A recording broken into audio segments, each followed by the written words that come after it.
No, put the hat back on, you son of a bitch. Oh, you want me to put the hat back on? Alright. It's over my head. No, oh my god. I'm gonna do it properly. This episode's a goddamn nightmare. Hello, everyone, and welcome back interesting. to a very special episode of Jarred where one of us is naked and you have to figure out which one. What? For those of you only listening on Spotify. Yeah, I was going for those watching on YouTube, just guess which one of us is the lower half naked. Sure. Fun fact, it's not Dougie because he's in the middle of winter right now. Well, start of winter, but yeah. I wish he was. Fun though. fact, it's Whole not 8 Dougie because degrees. he's in the start of winter right now. So it's one of us lot. So this is my first episode back after 5 weeks. 5 weeks. You've been counting. I have been counting. I have nothing else to do. Wow. Okay. So I've been drinking a lot of gin, but as my first episode back, I wanted to share an anecdote with you guys that I forgot to share when Ryan was visiting. Ooh. I was saving it for the visit, but then everything was so like we did so many things that I simply forgot. So the week leading up to Ryan's surprise visit, I was working on a cake for our friend Hannah and Mike's son, John, because he and I share a birthday. And he was going to be at the birthday party / surprise thing, whatever. Yeah. Right? And Ryan and I obviously were messaging each other a lot outside of the group chat in the weeks and months leading up to the visit. And one of the things that I messaged him about was... Oh, no, I know what you're going to say. Oh, no, I know what you're going to say. Oh, no.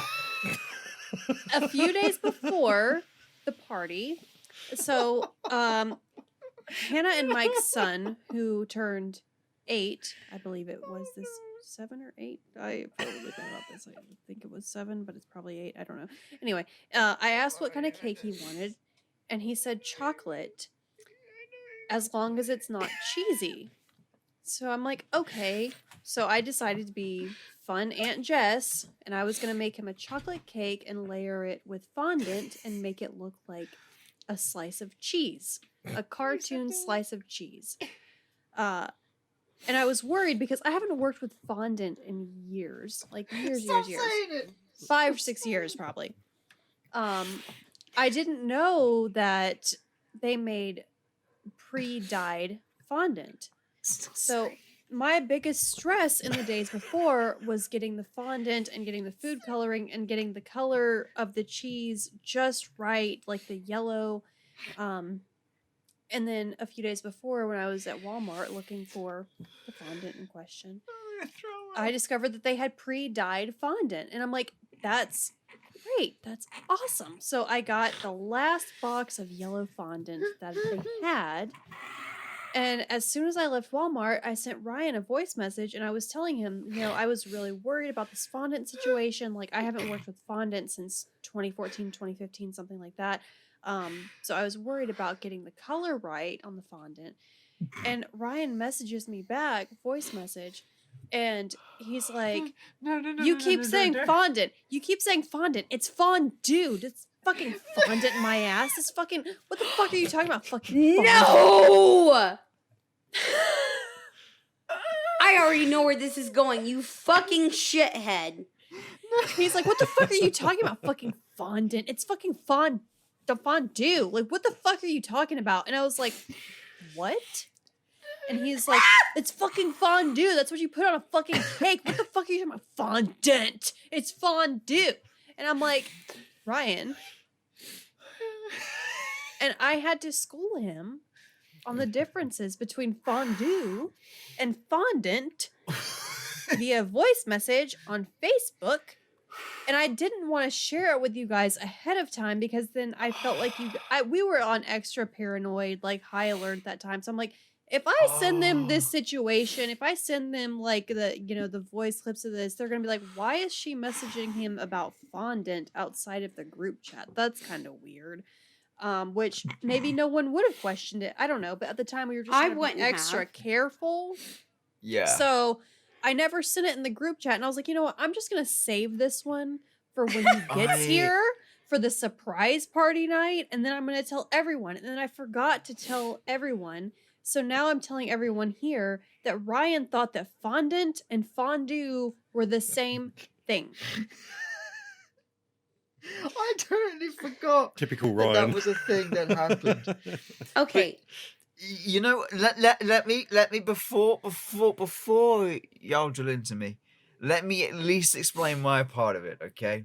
I realized my mistake the 2 seconds into the voice message that Jess replied to me when I tried to drill her over it. Within 2 seconds of listening to her voice message, I sat here in this very spot with my phone, play. 2 seconds in, I was like, oh shit, yeah. I realized my fucking mistake. It was Okay, like the misconstrued I'm gonna go thing all ahead. over again. No. I know. I'm cutting you off. Okay, you've run out of time, just like Elaine. Okay, you've run the fuck out of time. Okay, I now get my next like hour and a half. Okay, it's because of the fact that you approached Jess and said with confidence, "Why do you keep pronouncing it like that?" Okay. Consider me Camille right now. It was tried up to until you heard. It was up until you heard a voice that was smarter than yours correct you. He tried to gaslight me, like, what the fuck are you talking about? Fondant. It's fondue. Like, it was one of those situations, again, where he was so confidently and loudly wrong. Yeah. And I'm like, Rottenborn, why don't sit you down, bring this, baby. Sit I'm down, like, why don't Rottenborn, you bring sit this down. argument to someone who hasn't been baking and decorating cakes for the last 10 plus years, and then we'll talk. Yeah. I'm like, fondue is a fluid. It's a liquid. You like dip stuff in it. You like strawberries. You dip it in a chocolate fondue, like a fondue fountain. Fondant is a decorative material. Thank it's very you. pliable. Yeah. And I'm just like, I'm just gonna save this for the surprise party and then just embarrass him publicly in front of everyone. And honestly, then thank God that y'all had this conversation in private. Okay, I made Jess's fucking divorce cake. Okay, I would have been in on you like white on motherfucking rice. I know. The only person at the time that I could immediately send it to was my mom, because my mom was in on the whole Ryan thing from the beginning. And I immediately screen capped that conversation. Well, I screen capped like his audios of it, and she was just like, what? I was like, I know. I was like, I don't know. And what's sad about the whole situation is, like, you told me, like, even when I was just, like, at the beginning, when I was just guest appearing on the podcast and I hadn't been made, like, you know, a full member just yet, you had warned me before in a lot of conversations with you and Ryan about how sometimes he rebuttals so confidently yet so absolutely wrong. And I did not realize it until I got into this friendship. And y'all, it's so... like, I know you hear us talk about it. I swear it's so much way worse in person. And it was so I love being right in any capacity, like against anyone, but especially when it's Ryan and he's very confidently wrong. Like, he's just like very loud about it when he's wrong. And so when he sent me that, I had just gotten home from the grocery store, like at the height of this discussion. So whenever he sent me that, I sent a series of voice messages chewing him the fuck out. Yes. And then I'd already realized my mistake. I was unloading the groceries and I sent him a video. I'm like, you know what? Here's a video. I'm like, oh, I pulled the box of fondant out of the bag. I'm like, oh, you know what? It does say fondue. Look at that. It says fondue. And I like zoomed in on where it says fondant. I'm like, yeah, that does say fondue. Fun fact. Fucking idiot. Fun fact. I didn't watch all of that video out of embarrassment. I laugh reacting. I do remember you telling me that.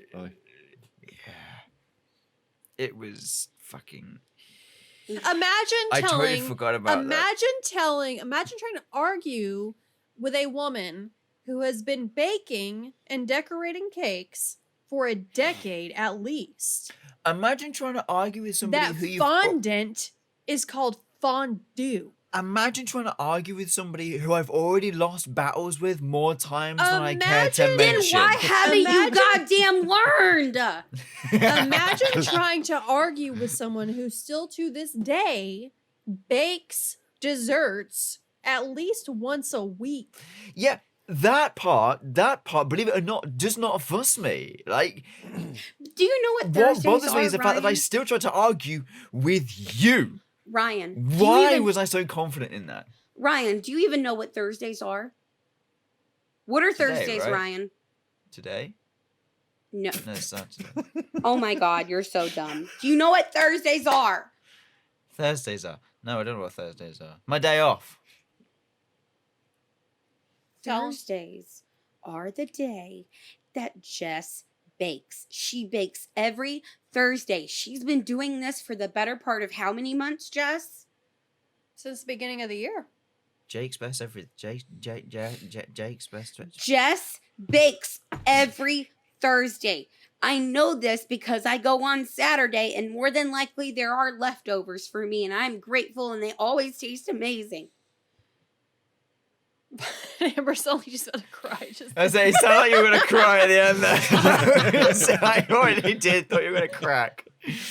I'm just saying, like, how the fuck can you argue with the woman in that specific, on that specific Because- subject Fine. when you know for a goddamn fact she bakes every fucking Thursday? Because there is something Like, wrong most- with me, Amber. Most of the fucking, like, birthday and celebratory cakes when it comes to her family, who the fuck makes them?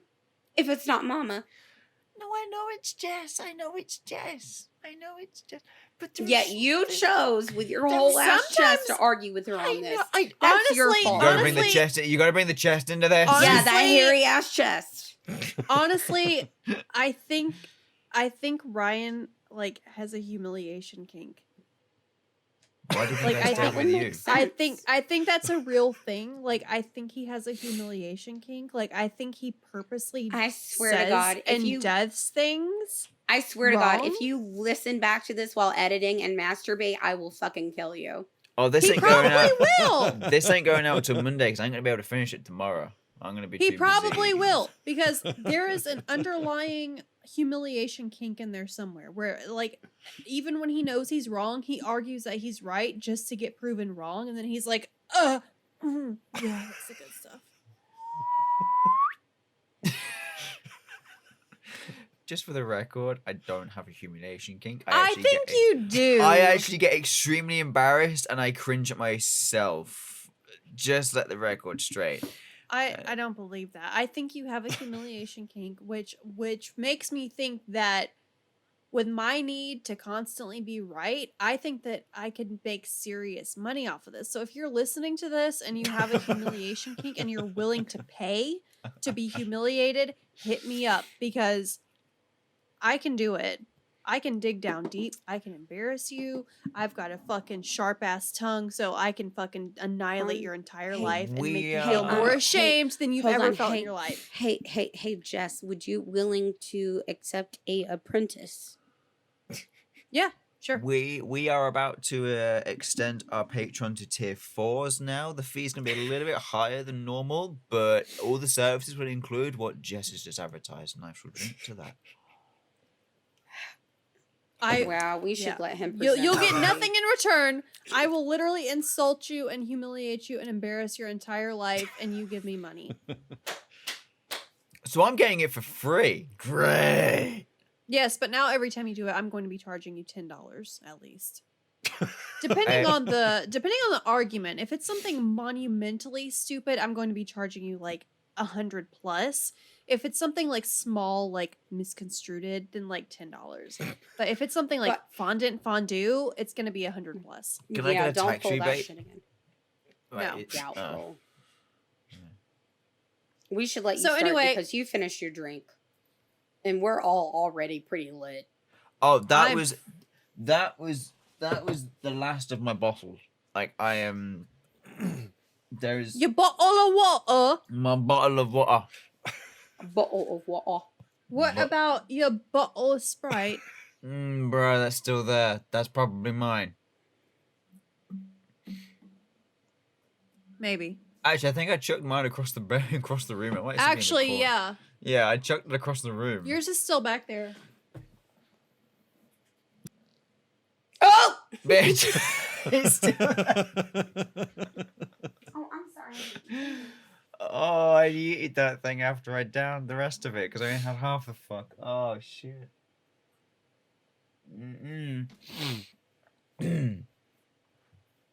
So anyway, it's me and my titties here tonight, and Ryan is presenting. So let's get on with the show. Fuck. I'm drunk as a motherfucker right now, y'all. I'm sorry in advance, okay? I've never had gin in my life. Oh, you've been Until drinking tonight. gin? Oh, Gin is you living disgusting. it fucking dangerously. Gin is disgusting, but also I'm a little self-conscious right now because I've put on a few pounds. So it's one of the lower calorie drinks. Nah, baby, you look good. You look good as Shut fuck. the fuck up. I gained more weight in our COVID quarantine than I did when Ryan was here, Baby, I don't give a fuck. You look good. which is amazing because me and Ryan ate total fucking trash when he was We here. ate shit. We did not eat at home once. You We ate didn't weird do we? works. Fucking hell, we ate out all the time. Holy shit. No wonder I put on... How much did I put on? 6 pounds? I don't know. I was just glad because I only put on 4 pounds, and I thought for sure I'd gained like 10 pounds. All I know is, since being back home, I have not done my workout. I've done a workout once since being back. I've been back about 3-4 weeks now. And the 6 pounds has gone. I hate my life. I hate my internal system that goes on in here. Like, COVID quarantine, I put on like 5.5 more pounds, and I'm just like, no, nah, we gotta go back. I just need that in general. Like, just give me that shit more. All right, y'all. I am doing a fucked up dude called Michael Lupo. Okay. I thought you were gonna say Michael Myers, and I was really excited. Bro, he's not British.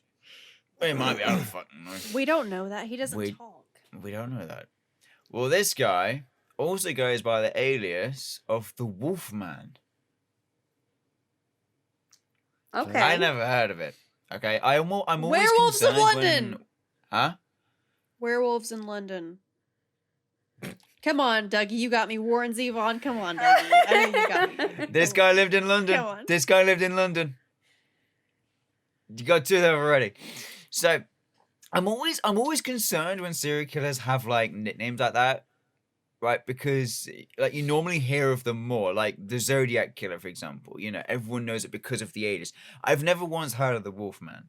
Okay.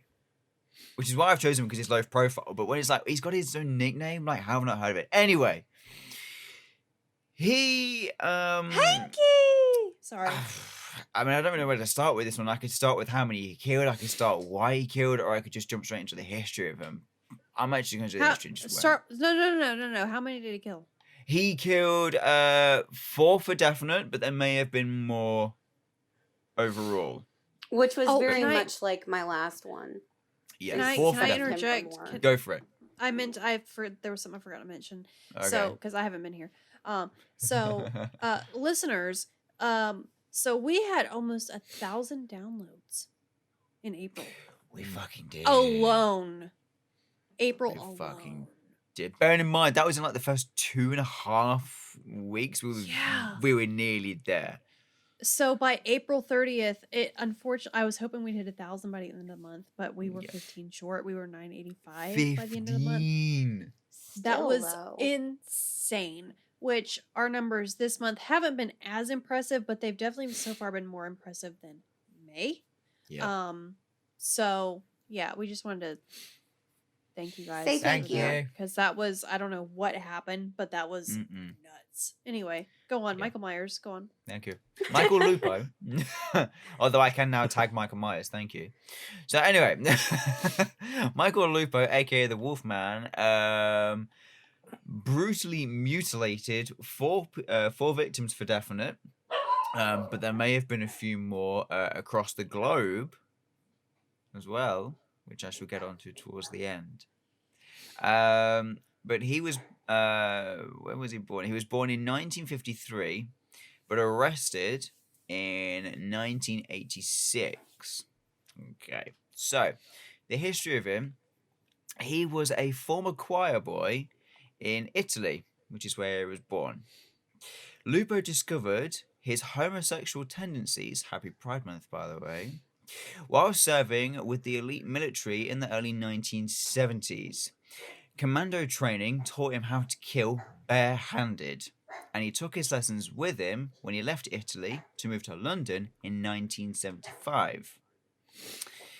Starting out as a hairdresser, Lupo worked his way up to owning his own stylish boutique, buying himself a $300,000 home in Rowland Gardens, South Kensington in London, and along the way he boasted of liaisons with some 4,000 male lovers, recording their intimate details in numerous journals.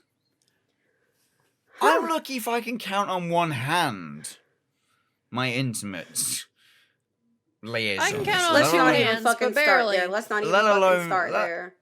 Let's Let not even alone fucking start. 4,000. Like that's something else. Fucking 4,000. Like, bitch, you got to make. How do you that even money. find that, people? I'm fucking beautiful, and I couldn't get fucking 4,000 people in Fayetteville. What the fuck? Honey, you don't want I mean, 4,000 people from Fayetteville. No, seriously.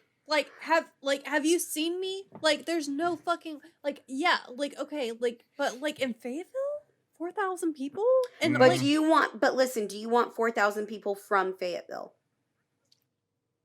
I mean, mean- I'm talking in specifics, like the size of because Fayetteville's like the size of the entire country of UK. So Bruh.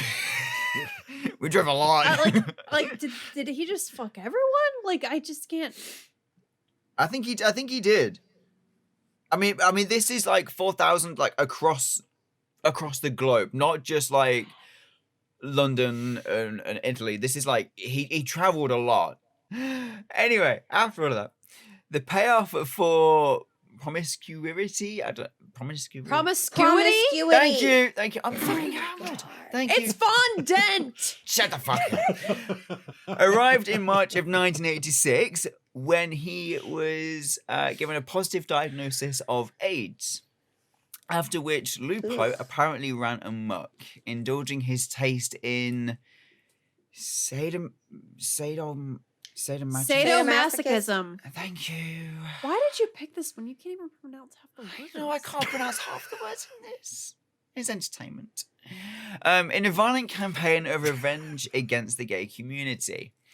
On March 15th, 1986, 37-year-old James Burns was prowling leather bars in London in search of a companion for the night, undeterred by his own diagnosis of AIDS 2 weeks earlier. Vagrants found his body in a London basement, mutilated with a razor blade and sodomized and smeared with excrement, and his tongue was bitten off in the frenzied attack that took his life. 3 weeks later, on the afternoon of April 5th, AIDS victim Anthony Connolly was found by children playing in a railroad shed.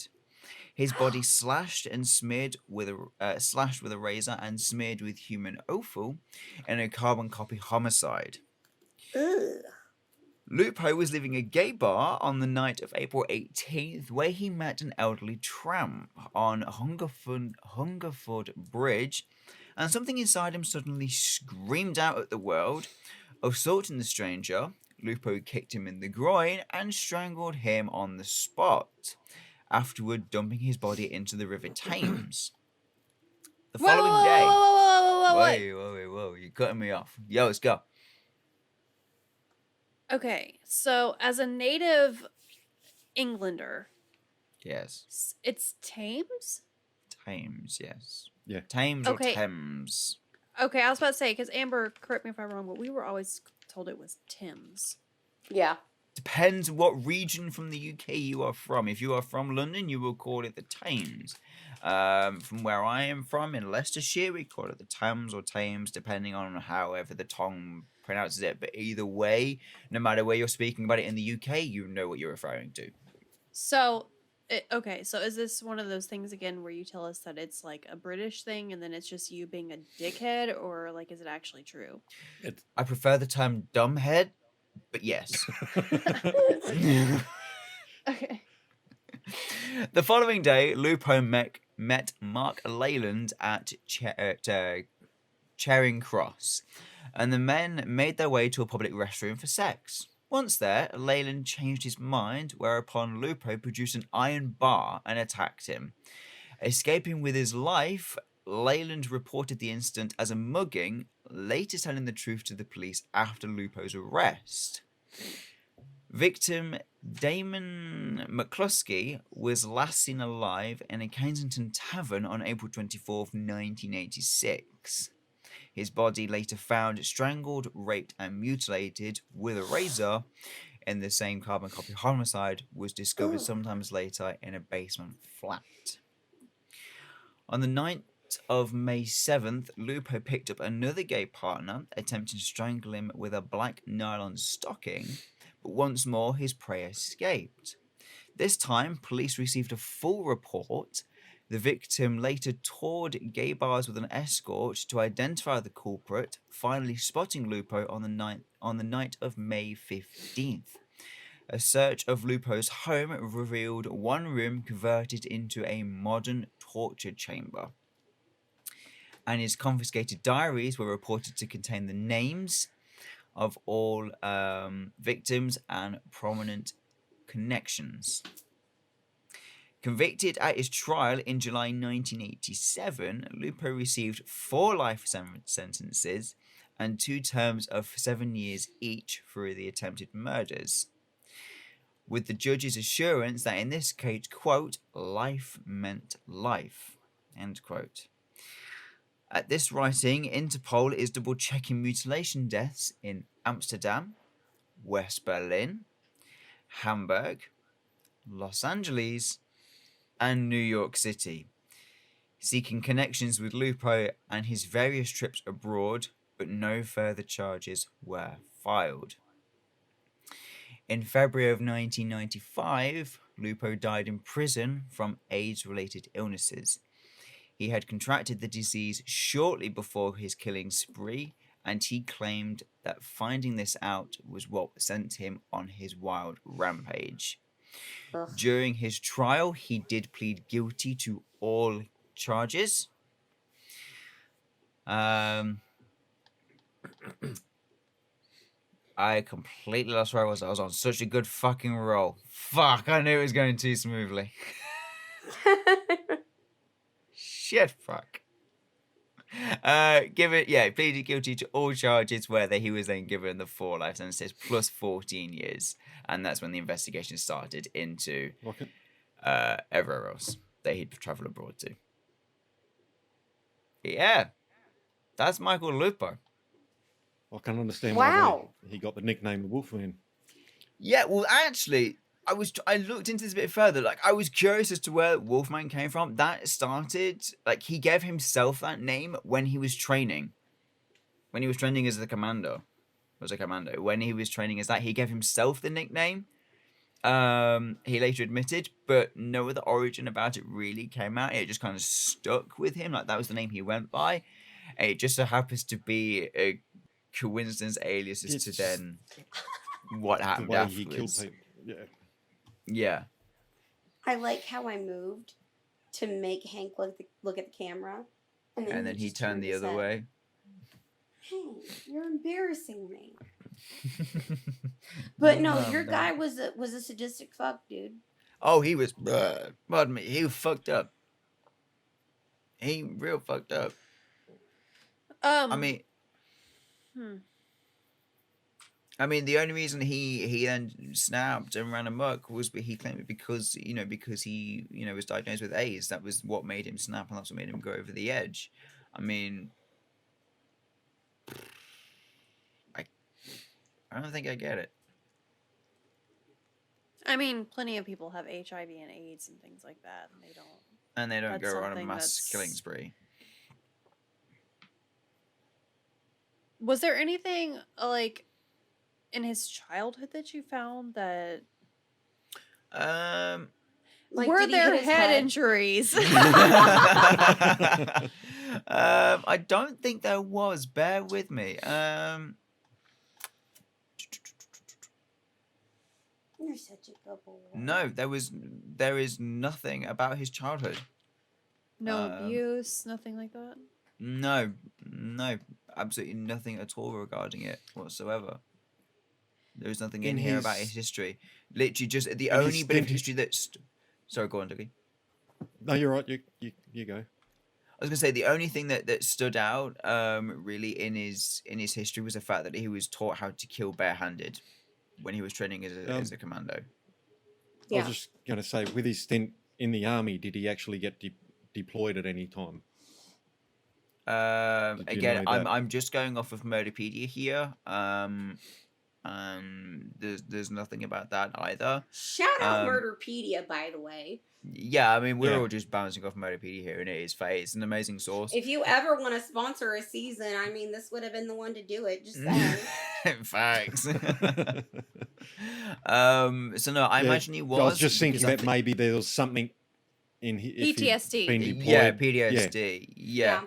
I mean, there That was sorta nothing even helped. mentioned in the trial about it, so I don't want to speculate, but I can't imagine there was if it wasn't mentioned within his trial.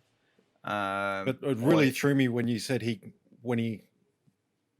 opened up a hair salon. It's like, hang on, that's yeah, completely because different to what I was yeah, expecting. because he was openly gay. I think Apart from that fact, but- I'll just assume that something had happened in childhood because I do not believe that murderers are born. I believe that murderers are made. yes. Which I think I'm I've with gone you into there. This on previous episodes. I don't think that people are inherently evil. I think that they're influenced by trauma and occurrences in childhood or at any point in their lives. And yeah, Very just- much probably more than likely beyond their control. right. I think that some people they just don't really have a fair chance at life. And so we end up with these kind of people. Like We do. like Richard Ramirez, like people like these famous serial killers who had trauma early on in life and then they ended up just going down a road they didn't need to go down. It always goes back to something. Amber, what Right. are you shutting back there, baby? It's whiskey, honey. Why are you worried about it? Because I went in on it. Anyway, Oh my god. Oh, pardon. that's why it's frustrating to talk to literally anyone in Fayetteville, Amber, about this kind of stuff with like Ted Bundy or John Wayne Gacy or like the bigger serial killers because they write it off as, oh, he was just evil. And I think that's Fucking a bit freak. of a disservice. I think that's a bit of a disservice to mental health. Oh, absolutely. I don't, yeah. And I've said it before and I'll say it again. I don't think anyone is inherently evil. Like, I think, like, it all comes from somewhere. It all started somewhere with something. People aren't just born like that. It's something that they've learned early in life or they saw early in life or something they went through and didn't process or... So yeah, I'll be looking into this guy a little bit further because I am curious. Because like I said, it Yeah. doesn't come from nowhere. It doesn't just No one just wakes up and decides, you know what I'm going to do today? right. Yeah. Yeah. Yeah. Good story, though, my Mm. guy. Thank you. And I'm I do proud of wanna- your delivery. That was pretty smooth considering. Exactly. Yeah, I'm gonna get drunk more often before I present because that went. I Really do fucking- want to ask though, unrelated to your episode, but just Yes. as someone in the UK. Okay. So the Johnny Depp thing. Yes. Okay, so he had a trial in the UK a couple of years ago against the Sun, the Mhm. newspaper. In which he lost. So, right. So what's the general like atmosphere, like temperament, or what was like the general vibe about him in the UK as the country that he lost that trial in? For that trial or the current trial. No, the son No, trial. that trial. I will be honest, I have no fucking idea. He wasn't paying attention. I was not paying attention. Well, it also wasn't televised, that one. Exactly. So, No. it So didn't that, get... I will be honest, I didn't even know that was a thing. So with this trial going in, did you find that people in the UK were a little bit more biased towards her side because No. he had lost the UK trial? No. I found That's a interesting. lot of people Right. supporting Johnny in this trial. And then I later found out through my Instagram that quite a few of my friends supported more Amber Heard, and then my opinion of them changed. I was like, yikes! But I'll digress. Each to their own opinion. I'm not gonna say Um, that either one was a saint. Like I'm like sure Johnny did exhibit some not great behavior, but at the same time, yeah. But no, there's an end of a spectrum and then another end, and I feel like Amber went just above and beyond, and she shit the bed. She went above and beyond. No, absolutely, and I think that she gave personal, like, and this is my opinion, also as a survivor of sexual assault. I feel like she made things a bit harder for us. That's just my personal opinion. Well, I'll be honest, like, going into this as someone who is previously from an abusive marriage, going into this, I'm not a Johnny Depp super fan. Like, I'm not a stan. Like, I'm not like I won't go see a movie just because he's in it. Like, Right. I haven't seen the Alice in Wonderland. Like, I mean, I haven't seen those bigger either. movies. Yeah, like, I went and saw Pirates of the Caribbean when it came out, but it's like I've never watched movies just because he's in them. Yeah. So going into this, I was like, well, they're equally as toxic as each other. Like, it was just a really bad relationship. Like, they were just, he was maybe more so one way and she was more so another way. And it's just like, whatever. And, obviously he's had substance abuse problems in the past and all those things. But that's nothing really new. No. And the more that I watched the trial, though, the more that I recognized his side of it as being reactive, which is becoming more of a talking point, and that's good because, when someone's the primary abuser, they'll try to say, oh, that person is the one that's doing it, and it's really when the other person is doing it, it's because they have been pushed to an extent to that point. Yeah. So it was not clearly a great relationship. And I mean, don't get me wrong. Like, I've done things in past relationships I'm not proud of. Can I say it's reactionary? I don't know. Do I think it was absolutely abusive? I don't think I've ever abused anyone, whether it be emotionally. I know I haven't physically, but like, I don't know if I've ever manipulated anyone or been emotionally toxic, but I can totally understand how you can if you've been pushed to a certain point, how you can react that way, because eventually a human's a human. They're going to get to the point mentally where they're like, enough is enough. I have to say something, or I said early on, I don't remember if I said it in recording or just in outside conversation, but I said early on that I wasn't one to take the argument that, oh, he has, like, no one else has come up and said that he's abused them before, so he's not abusive. Like, that doesn't mean anything because I was married to an abusive person and he didn't abuse anyone before me. But then it came to my attention. I didn't think of it in, like, that kind of logical sense where it's like, okay, the person that was abusing me, he had only dated really seriously one person before me in high school. And the whole Johnny Depp thing is like, this guy is almost 60 years old. And this is the first allegation that he has had from a partner in 5 decades. And all of his former girlfriends are coming forward and saying, no, that's not how he was with me. Whereas like on the flip side with Marilyn Manson, Evan Rachel Wood came out and she's like, oh, this is what he did to me. And then all these other women just start flooding in like, he did this to me too, and he did this to me too. No one came forward and said that Johnny Depp had done that to them. And this man is 50-something years old. So it's kind of like, like I said, at first I kind of tried to go into it like not being like trying to hear Not both being sides partial, objectively. yeah. You know, just going into it with the mindset that they were just equally toxic. Like he was verbally abusive, she was physically abusive. Like it was bad all around. But after being on COVID quarantine for a week and watching every second of the trial, I'm just like, she's a piece of shit. Literally, she is Like, the piece of shit that she left on their fucking Yeah, head. like I'm sorry. I'm sorry, but this is what seals the deal for me.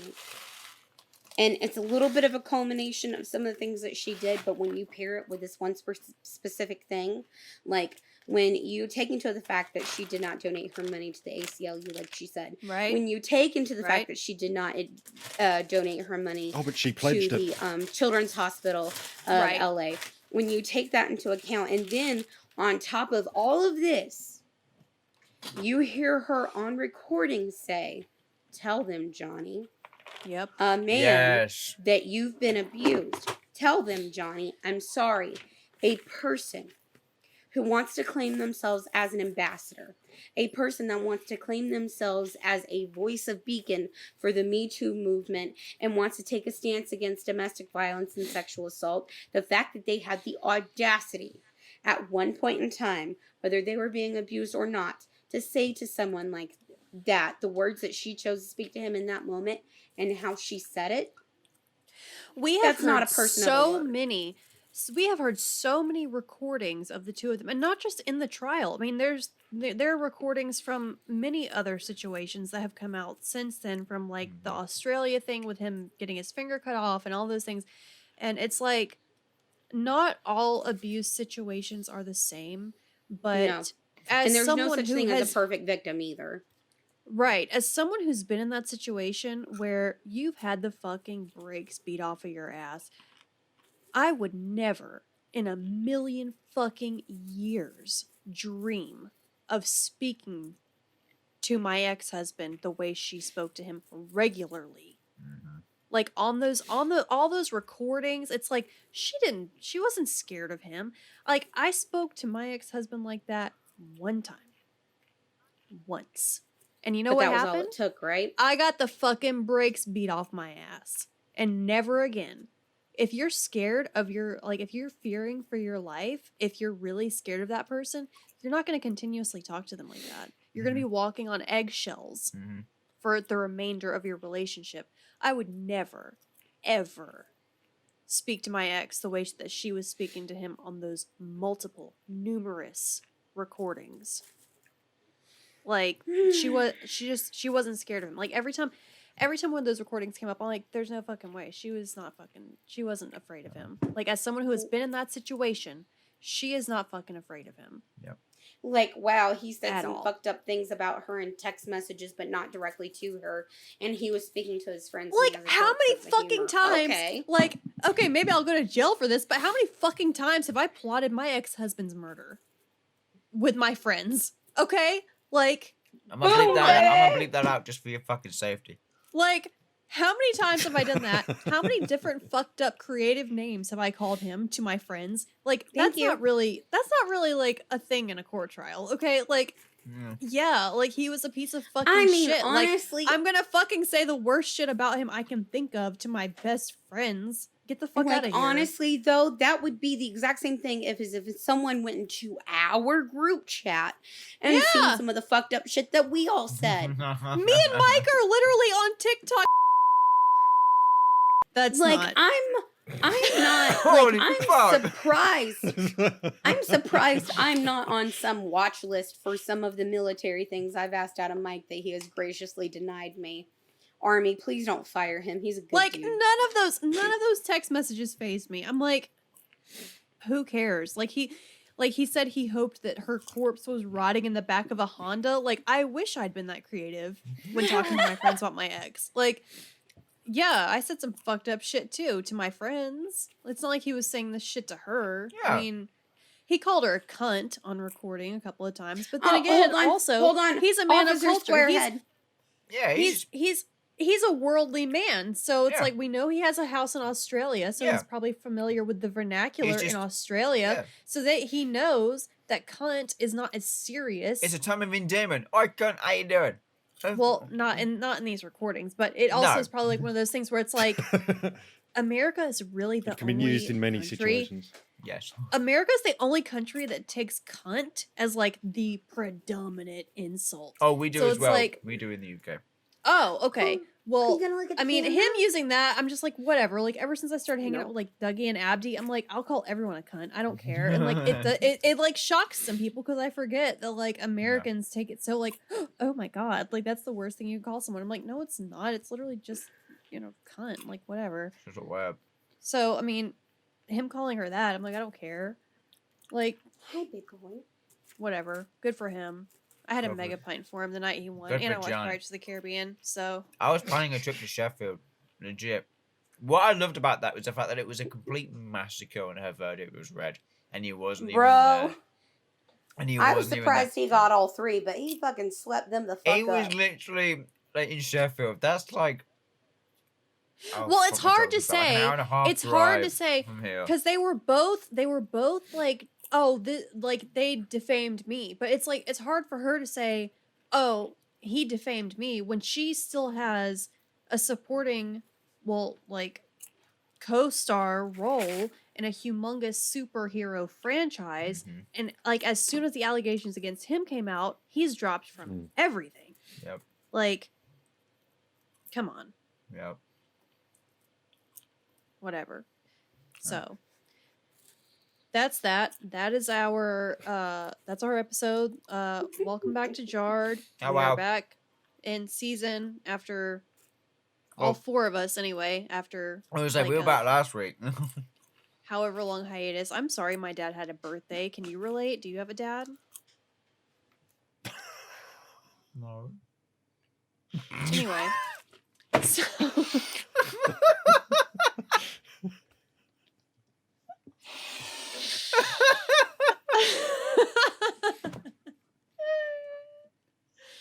I'm on one tonight.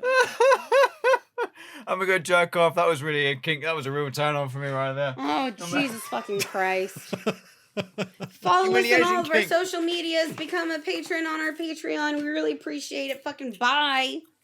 Yeah, we're out of here. We'll see you guys next week. See ya. Bye. Bye. Bye.